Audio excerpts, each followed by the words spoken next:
Lawrence Bishnoi दूसरा दाऊद है। Dawood Ibrahim 93 bomb blast का मास्टरमाइंड। लॉरेंस बिश्नोई देश की जेल में है, गुजरात की जेल में, साबरमती जेल में है। लेकिन सवाल यह कि जेल में रहकर ये आदमी आखिर कैसे ये सब चीजें मैनेज कर पा रहा है, चला पा रहा है।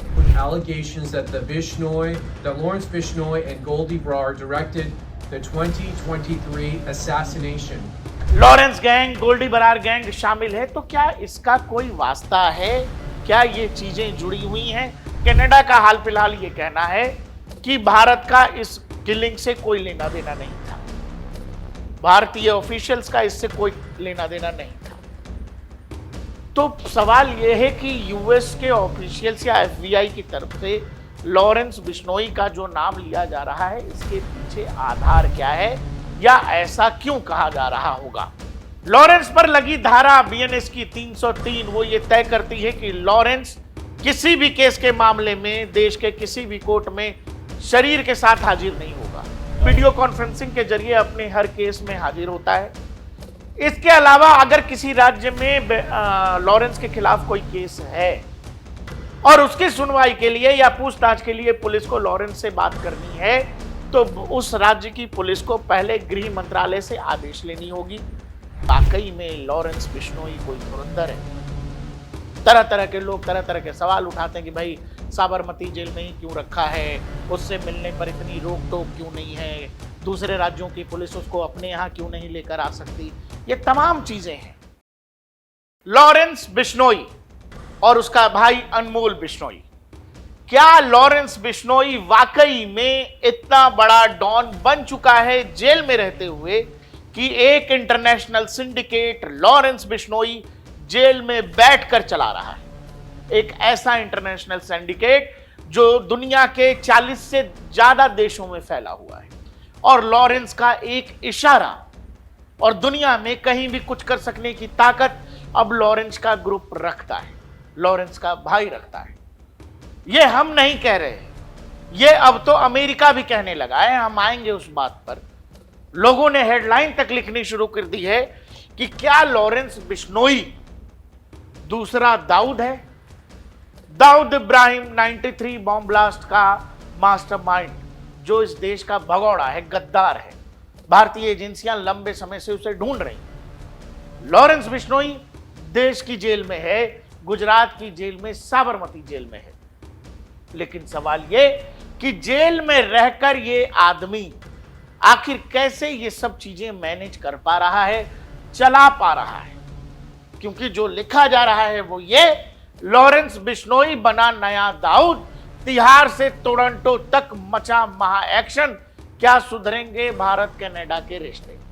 आगे कहा गया है Lawrence Bishnoi gang faces major US crackdown, chargesheet filed on murder, extortion, drug charges. आगे कहा गया है जेल में बंद लॉरेंस बिश्नोई ने मांगी 41 करोड़ की रंगदारी, गुजरात से अमेरिका किया व्हाट्सएप कॉल। ये कहानी जो मैं आपको सुना रहा हूं या जो अखबारों ने लिखा है, यूएस एजेंसियां लॉरेंस गैंग के पीछे पड़ गई हैं। The charges set forth in the indictment include allegations that Lawrence Bishnoi and Goldie Brar directed the 2023 assassination of a prominent Sikh leader in Canada, identified by his initials HSN in the indictment. The gang used this assassination and other high-profile acts of violence to terrorize Sikh and other Indian communities, and they used acts of violence to legitimize and bolster widespread extortion schemes.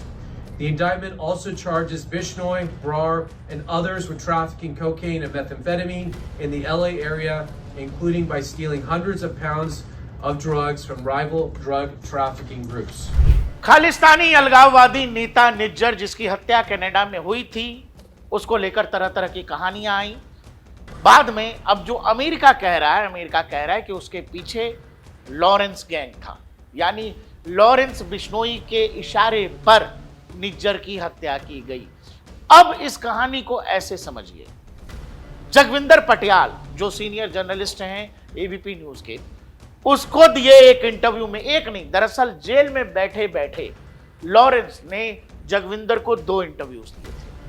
उन दोनों ही interviews में एक बात जो साफ पता चली थी, जिसमें कहा था लॉरेंस ये बार बार कह रहा था कि हम खालिस्तान और खालिस्तानियों के खिलाफ हैं, मैं एक देशभक्त हूं, ब्रह्मचारी हूं और हनुमान जी का भक्त हूं। उस इंटरव्यू को हालांकि इंटरनेट से बाद में हटा दिया गया, भारत सरकार ने उसको रिमूव कर दिया, क्योंकि जेल से बैठकर वो इंटरव्यू दिए गए थे, चैनल पर कई केसेस भी हुए, नोटिस भी भेजा गया उस चैनल को। लेकिन उस बातचीत के दौरान लॉरेंस बार बार ये बताने की कोशिश कर रहा था कि वो एक देशभक्त है। अब आइए लॉरेंस की उस कहानी से, जिसने उस इंटरव्यू में लॉरेंस का ये कहना कि वो खालिस्तान और खालिस्तानियों के खिलाफ है, हमने ऐसे हर व्यक्ति को अपने गैंग से निकाल दिया, हम ऐसे लोगों से दूर दूर तक हमारा कोई नाता नहीं है, और एक इशारा उसने ये भी दिया कि जब जरूरत पड़ेगी देश को, हम देश के लिए हमेशा खड़े हैं। ये उस इंटरव्यू में उसने कहा। अब मैं इसका जिक्र अभी क्यों कर रहा हूं, वो इसीलिए कि ये जो यूएस एजेंसीज कह रही हैं कि निज्जर की हत्या में Lawrence gang, Goldy Brar gang शामिल है, तो क्या इसका कोई वास्ता है, क्या ये चीजें जुड़ी हुई हैं, हम ये आपकी अपनी समझ पर छोड़ते हैं। अब आइए असल कहानी पर। बात यह है कि यूएस एजेंसी, वहां की एफबीआई ने लॉरेंस गैंग और गोल्डी बरार गैंग जो आपने सुना, उनके खिलाफ एक ऑपरेशन छेड़ रखा है एफबीआई ने, जिसका नाम दिया है हार्ड बॉल। और उसके तहत वो लोग ये कह रहे हैं कि अब हमको लॉरेंस बिश्नोई भारत से एक्स्ट्राडिट करके लाना पड़ेगा, हमको लॉरेंस बिश्नोई चाहिए। US charges puts gangster Lawrence Bishnoi and Goldie Barar at center of transactional murder, stop short of accusing India. Inside US Operation Hardball against Lawrence Bishnoi, India-based gangs. Basically कहानी यह है कि भारत का एक अपराधी जो भारत की जेल में बंद है, उस पर यूएस एजेंसियां ये आरोप लगा रही हैं कि ये ड्रग्स और एक इंटरनेशनल सिंडिकेट चला रहा है, जहां इसके इशारे पर हत्याएं हो रही हैं, मर्डर हो रही हैं, और उसी में निज्जर जो खालिस्तानी नेता था उसके केस को भी शामिल करते हुए कहा गया कि लॉरेंस बिश्नोई उस केस के पीछे था। लेकिन सवाल यह है कि जो अमेरिका लॉरेंस के हाथ की बात कर रहा है निज्जर की हत्या के पीछे, वही जहां पर यह बात हुई, मतलब यह केस कनाडा का है, निज्जर कनाडा में रह रहा था, हत्या कनाडा में हुई। आपको याद है ट्रूडो प्रशासन के समय, जिस समय वो जस्टिन ट्रूडो था, ट्रूडो के समय भारतीय एजेंसियों पर यह आरोप लगाया गया कि भारत ने एक कोवर्ट ऑपरेशन चलाया और उसमें निज्जर की हत्या की गई। और बार बार इवन जो हमारे देश के होम मिनिस्टर हैं, कनाडा एजेंसियों ने भारत के होम मिनिस्टर का भी नाम लिया कि अमित शाह के ऑर्डर्स पर निज्जर का असैसिनेशन प्लान हुआ। यह सब कुछ के बाद हाल फिलहाल अब कनाडा का कहना यह है, no proof of Indian government link in Nijjar killing, says Canada, no evidence via of hardball investigation link Indian government to Nijjar killing, Canada police. Canada police का यह कहना है कि यह जो हार्डबॉल ऑपरेशन चल रहा है, इसके तहत जो पहले आरोप लगाए गए थे भारत सरकार के सीधे इन्वॉल्वमेंट के, खासकर अमित शाह जी का तो नाम लिखा गया था, बोला गया था कनाडाई पुलिस की तरफ से, अब वो चीजें खत्म हो गई हैं। कनाडा का हाल फिलहाल ये कहना है कि भारत का इस किलिंग से कोई लेना देना नहीं था, भारतीय ऑफिशियल्स का इससे कोई लेना देना नहीं था। तो सवाल यह है कि यूएस के ऑफिशियल्स या एफबीआई की तरफ से लॉरेंस बिश्नोई का जो नाम लिया जा रहा है, इसके पीछे आधार क्या है, या ऐसा क्यों कहा जा रहा होगा। दर्शकों, इस पूरी कहानी में एक बात जो आपको समझना चाहिए, या मुझे लगता है जानकारी के तौर पर मुझे आपको देनी चाहिए, वो ये है कि लॉरेंस गुजरात के साबरमती जेल में बेहद सुरक्षित बैरक में बंद है, जहां वो 24 घंटे सीसीटीवी की निगरानी में होता है। इसके अलावा लॉरेंस से जुड़ा एक धारा, बीएनएस की धारा 303 है, जो ऑलरेडी गवर्नमेंट ने लगा रखी है, गृह मंत्रालय ने उसके खिलाफ। लॉरेंस से मुलाकात करने वाले लोगों में केवल उसकी लीगल टीम होती है जो लॉरेंस से मिल सकते हैं। लॉरेंस 24 घंटे हर कोने पर लगे सीसीटीवी के से निगरानी किया जाता है। लॉरेंस पर लगी धारा बीएनएस की 303 वो ये तय करती है कि लॉरेंस किसी भी केस के मामले में देश के किसी भी कोर्ट में शरीर के साथ हाजिर नहीं होगा। उसे ये छूट मिलती है कि वो छूट कह लें या सरकार ने जो कुछ तय कर रखा है वो कह लें या सुरक्षा के मकसद से कह लें कि वो वीडियो कॉन्फ्रेंसिंग के जरिए अपने हर केस में हाजिर होता है। इसके अलावा अगर किसी राज्य में लॉरेंस के खिलाफ कोई केस है और उसकी सुनवाई के लिए या पूछताछ के लिए पुलिस को लॉरेंस से बात करनी है तो उस राज्य की पुलिस को पहले गृह मंत्रालय से आदेश लेनी होगी। लॉरेंस किसी भी हाल में साबरमती जेल से नहीं निकल सकता है। उस राज्य की पुलिस को लॉरेंस तक जाना होगा और वहां जाकर आप पूछताछ कर सकते हैं। वो भी आदेश आपको गृह मंत्रालय से लेना होगा।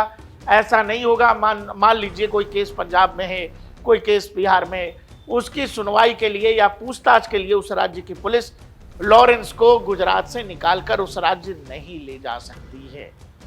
यह बताना मुझे लगा जरूरी है। दूसरा, आप जब ये कहानी सुनते हैं जो यूएस की तरफ से कहा गया और बीच बीच में जो हमने आपसे कहा या पहले भी लॉरेंस ने जो कहा कि भाई मैं बड़ा देशभक्त आदमी, तो फिर अखबारों में जो लिखा जा रहा है कि लॉरेंस बिश्नोई दूसरा दाऊद इब्राहिम, क्या ये दोनों चीजें अलग अलग हैं? दाऊद इब्राहिम अंडरवर्ल्ड डॉन जरूर था, लेकिन दाऊद इब्राहिम क्या देशभक्त था या नहीं? लॉरेंस बिश्नोई जो खुद को सामने से देशभक्त कह रहा है, लेकिन देश में अलग अलग क्राइम में उसका नाम होना, उसके गैंग का नाम होना, इन चीजों को आप कैसे देखते हैं? मेरा काम है हर पहलू आप तक लेकर आना, हर पहलू। जिस इंटरव्यू में उसने खुद को कहा कि भाई हम खालिस्तानियों के खिलाफ हैं, हम भारत का कोई और टुकड़ा नहीं होने दे सकते, क्या वाकई में लॉरेंस बिश्नोई गैंग से जो है खालिस्तानी डरते हैं?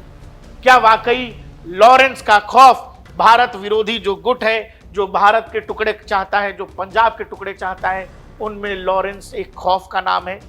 क्योंकि मेजर गौरव आर्या है, मेजर गौरव आर्या ने भी इस बात की एक बार तस्दीक की थी कि खालिस्तानी जो हैं, खालिस्तानियों से आप एक बार नाम ले लो लॉरेंस बिश्नोई का। उन्होंने तो साफ साफ कहा था कि भारत सरकार जरा लॉरेंस बिश्नोई से बात करे और ये लॉरेंस बिश्नोई को कहो कि ये जरा ठिकाने लगाए खालिस्तानियों को। ये मेजर गौरव आर्या का एक बड़ा वीडियो क्लिप वायरल होता है वो बार बार, इसलिए मुझे लगा कि वो चीज कही जानी चाहिए। हाल फिलहाल एक फिल्म आई थी धुरंधर। धुरंधर में हमने देखा एक फौजी का बेटा जो वापस भारतीय सेना में जाने की तमन्ना रखता है, जब उसके परिवार के साथ एक अनहोनी होती है, अप्रिय घटना होती है, तो वो किस तरह से बदले की आग में झुलसता है। बाद में न्यायालय से जब उसे जेल होती है तो उस फिल्म में दिखाया दिया गया कि कैसे देश की एजेंसी उस तक जाती है और उसके जीवन को बिल्कुल नए तरीके में डाल देती है, उसके जीवन को एक मकसद दे दिया जाता है। मैं आपको ये धुरंधर वाली कहानी क्यों बता रहा हूं? फिल्म तो आपने देखी ही है, कहानी तो मैं आपको लॉरेंस की बता रहा हूं, जो कुछ अभी अभी हुआ है। पिछले कुछ सालों में अगर आप देखें, जो लोग खालिस्तान मूवमेंट से जुड़े हुए हैं, हरदीप सिंह निज्जर, परमजीत सिंह पंजवार, हरदीप सिंह मलिक, रिपनदीप सिंह मान, 3 KGF मिलिटेंट्स, इसके अलावा ये अलग अलग समयों में 2024, 2023, 2023, 2023, ये सब के सब खालिस्तानी लीडर्स हैं, खालिस्तानी मूवमेंट से जुड़े हुए हैं। इन सब की इन समयों पे हत्या हुई है। इसके अलावा जो सिद्धू मूसेवाला और पंजाब के बहुत सारे सिंगर्स को, ये जो आपको दिखाई दे रहा है पन्नू समय समय पर इन सिंगर्स को जो है कहता है कि आइए आप हमारे मूवमेंट के साथ जुड़िए। और उसी दौरान एक इंटरव्यू जिसका जिक्र हम इस वीडियो में तीसरी बार कर रहे हैं, वो इंटरव्यू अब इंटरनेट पर है नहीं, लेकिन उस इंटरव्यू में कहा था लॉरेंस बिश्नोई ने कि मैं खालिस्तान और खालिस्तान मूवमेंट के सपोर्ट में बिल्कुल नहीं हूं, मैं नशे का कारोबार बिल्कुल नहीं करता हूं, मैं इन चीज़ों में नहीं शामिल हूं, मैं जो इस तरह की चीज़ों में शामिल हुआ वो बदले की वजह से हुआ। मेरे अपने दोस्तों को, अपने चाहने वाले को लोगों ने परेशान किया और मैं आया। हर क्रिमिनल की कुछ ऐसी ही कहानी होती है, लॉरेंस भी वो बता रहा था। हमने जो आपको वीडियो में बताने की कोशिश की है वो ये कि क्या वाकई में लॉरेंस बिश्नोई खालिस्तानियों का काल है, या फिर यूएस ये नया पैंतरा अपना रहा है, या कोई ऐसी कहानी है जो हमसे आपसे अभी तक मिली ही नहीं है और हम आप उस पर बात ही नहीं कर रहे, या वाकई में लॉरेंस बिश्नोई कोई धुरंधर है। तरह तरह के लोग तरह तरह के सवाल उठाते हैं कि भाई साबरमती जेल में ही क्यों रखा है, उससे मिलने पर इतनी रोक टोक क्यों नहीं है, दूसरे राज्यों की पुलिस उसको अपने यहाँ क्यों नहीं लेकर आ सकती। ये तमाम चीजें हैं। इन तमाम चीजों के बीच है लॉरेंस बिश्नोई, एक 33-34 साल का लड़का जो कभी कॉलेज वॉलेज में पढ़ा करता था, और अब उसके ऊपर दुनिया की एक बड़ी एजेंसी FBI प्रेस कॉन्फ्रेंस करके कह रही है कि हमको लॉरेंस दे दीजिए, हमको लॉरेंस दे दीजिए। भारत भी लंबे समय से हेडली मांग रहा है, डेविड हेडली, मुंबई हमलों का गुनहगार जो रेकी करके गया था। डेविड हेडली भारत आता है, मुंबई की रेकी करता है और सारी जानकारी जुटाकर पाकिस्तानी ISI और वहां के आतंकी जमातों को देता है। उस डेविड हेडली को भारत सरकार, भारत की एजेंसियां लंबे समय से मांग रही हैं। अमेरिका देने को तैयार नहीं है क्योंकि डेविड हेडली अमेरिकी नागरिक है। अब अमेरिका हमसे लॉरेंस बिश्नोई मांग रहा है, जाने किस लिए मांग रहा है। आपको क्या लगता है, लॉरेंस को हम दे देंगे? देखते रहिए DNP इंडिया, हर खबर भरोसे के साथ।